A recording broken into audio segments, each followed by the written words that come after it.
नमस्कार नोंथांमोनखौ आंनि गोसो गोरबोजों बरायग्रोनानै लाग्रोनाय थाबावबाय। आङो दिनै नोंथांमोननि गेजेरावहाय बेखौनो लाबोफिनबावनो सानदों। आसा खालामदों गोबां मानसिफोरा इसोरनियाव आरज खालामगासिनो दङ आरो बयबो बेबायदिनो आरज खालामबाय थाबावनायनि थाखाय नोंथांमोना बे भिडिअखौ शेयार खालाम आरो बयबो गोसो गुदुङै आरज खालाम जेन' नैबे फैगोन 18 तारिखआवहाय रन्जन दैमारि सारजों लोगोसे आरो गासै जोंनि बिर जोहोलाव सुबुंफ्रा दिनै उदां न'खराव फैनानै गावनि बिमा बिफा आरो बिदा फंबायजों नों आरो नोंथां बायदि रायजो जानो हाफैथों। बेनि थाखाय नोंथांमोना गासैबो इसोरनियाव आरज खालाम। आरोबाव दिनै लास्टलि नोंथांमोनखौ आङो खावलायहरबावनाय थाबाय, नोंथांमोना इसोरनियाव आरज खालामबाय था। बेबायदिनो बिथांमोनहाबो नों आरो आं बायदि उदां न'खराव फैनानै रायजो जानो हायो। रायजो राजाफोर, दिनैहाय गासै जोङो नुनो मोनदों दिनैहाय सरकाराव थानाय जोंनि एनडिएफबि जे सान्थि सुक्ति जाबाय हिसाबै दिनै गासै स्टेटआवनो होन, गासै बिटिसिआवनो होन आरो गासै भारतबर्ष देशआवनो होन एनडिएजों नांनानै दिनैहाय बिथांमोनहा सरकाराव दानानै दङ।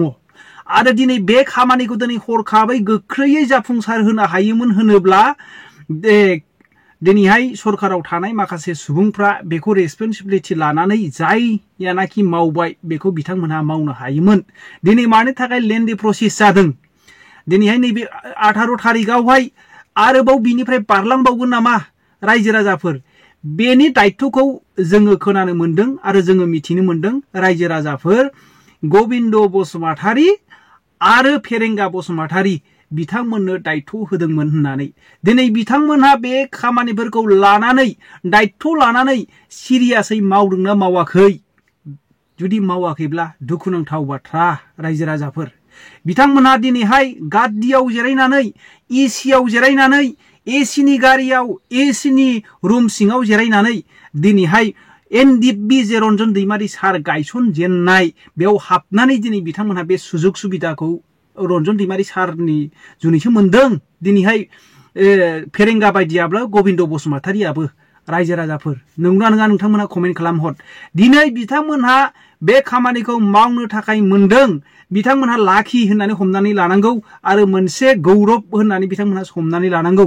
गासैबो जुदि मावफुंनो हायोब्ला दिनै फेरेंगा सारमोन बायदि आरो दिनै गबिन्द बसुमतारी सारमोन बायदिहा क्रेडिट मोनगोन। नंगौना नङा रायजो राजाफोर? बेनिखायनो बिथांमोनखौ आङो कामना खालामो, आसा खालामो जे बिथांमोनाबो सिरियास लानानै मावदों खोमा। नाथाय दिनै बिथांमोनखौ मोनसेबो ससियेल मिडियायाव खुगा सिनाय जोङो नुनो मोनाखै आरो मोनफ्रोमबो बिथांमोनखौहाय मावदों बेबायदिखौ जोङो नुनो मोनाखै। रायजो राजाफोर, बिथांमोनहा गावसिनि पर्टफलिय'फोरखौ लानानै खामानिफोरखौ बिजि देखायनानै थादों ना बिथांमोनहा मावगासिनो दङ?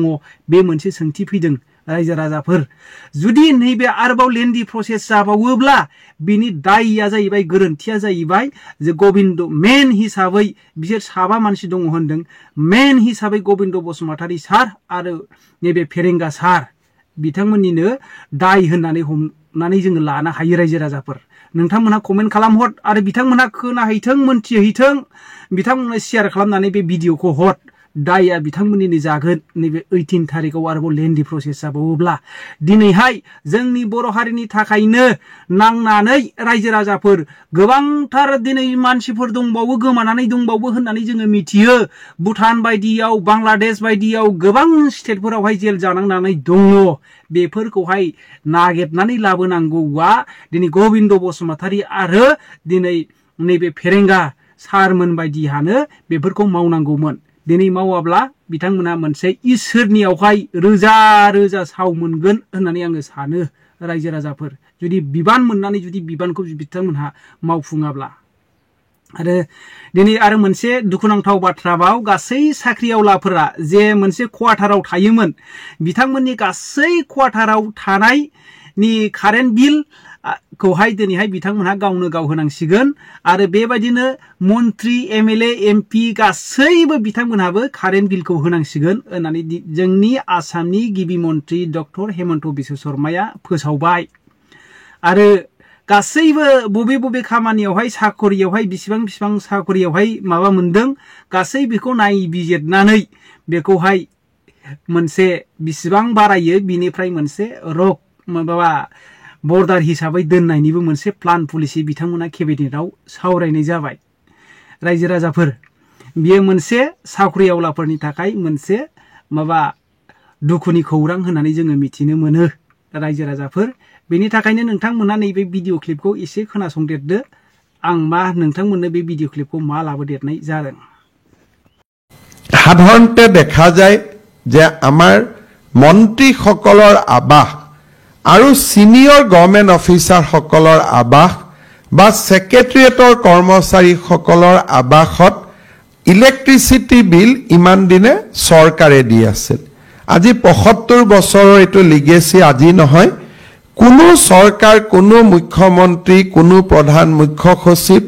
সকলোৰে ঘৰত ব্যৱহাৰ কৰা ইলেক্ট্ৰিচিটিৰ বিল ৰাজ্য চৰকাৰে ইমান দিন বাজেটৰ পৰা দি আছিল ইতিমধ্যে আমি 1 জুলাইৰ পৰা প্ৰযোজ্য হোৱাকৈ আমি সিদ্ধান্ত লৈছো যে এতিয়াৰ পৰা মুখ্যমন্ত্ৰী হওক মন্ত্ৰীসকলে হওক সিনিয়ৰ অফিচাৰ সকলে হওক আমি আমাৰ ইলেক্ট্ৰিচিটিৰ বিলখন আমি দিম যাতে আমি নিদিয়া কাৰণে ইলেক্ট্ৰিচিটি বোৰ্ডৰ যি ক্ষতি হয় সেই ক্ষতিৰ বিনিময়ত তেওঁলোকে যাতে বিদ্যুতৰ মাচুল বৃদ্ধি কৰিব নালাগে এতিয়াৰ পৰা আমি সেই দিশটো সিদ্ধান্ত লৈছো আৰু ইতিমধ্যে আমাৰ কৰ্মচাৰী বা সকলোকে আমি জনাইছো যে কোৱাৰ্টাৰত থাকিলে ইলেক্ট্ৰিচিটি বিল আমি চৰকাৰৰ পৰা লোৱা উচিত নহয় আৰু ইয়াৰ প্ৰথম আদৰ্শ হিচাপে মুখ্যমন্ত্ৰী আৰু মুখ্য সচিবৰ বাসভৱনৰ পৰাই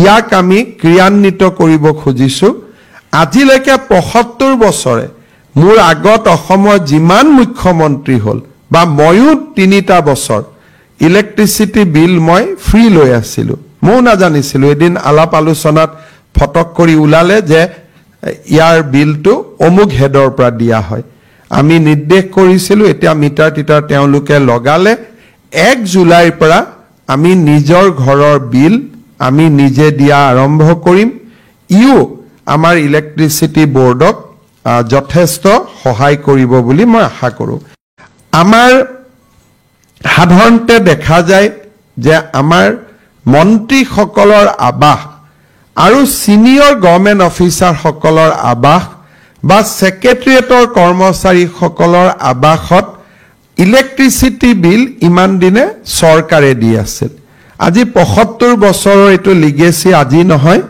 কোনো চৰকাৰ কোনো মুখ্যমন্ত্ৰী কোনো প্ৰধান মুখ্য সচিব সকলোৰে ঘৰত ব্যৱহাৰ কৰা ইলেক্ট্ৰিচিটিৰ বিল ৰাজ্য চৰকাৰে ইমান দিন বাজেটৰ পৰা দি আছিল ইতিমধ্যে আমি 1 জুলাইৰ পৰা প্ৰযোজ্য হোৱাকৈ আমি সিদ্ধান্ত লৈছো যে এতিয়াৰ পৰা মুখ্যমন্ত্ৰী হওক মন্ত্ৰীসকলে হওক সিনিয়ৰ অফিচাৰ সকলে হওক আমি আমাৰ ইলেক্ট্ৰিচিটিৰ বিলখন আমি দিম যাতে আমি নিদিয়া কাৰণে ইলেক্ট্ৰিচিটি বোৰ্ডৰ যি ক্ষতি হয় সেই ক্ষতিৰ বিনিময়ত তেওঁলোকে যাতে বিদ্যুতৰ মাচুল বৃদ্ধি কৰিব নালাগে এতিয়াৰ পৰা আমি সেই দিশটো সিদ্ধান্ত লৈছো আৰু ইতিমধ্যে আমাৰ কৰ্মচাৰী বা সকলোকে আমি জনাইছো যে কোৱাৰ্টাৰত থাকিলে ইলেক্ট্ৰিচিটি বিল আমি চৰকাৰৰ পৰা লোৱা উচিত নহয় আৰু ইয়াৰ প্ৰথম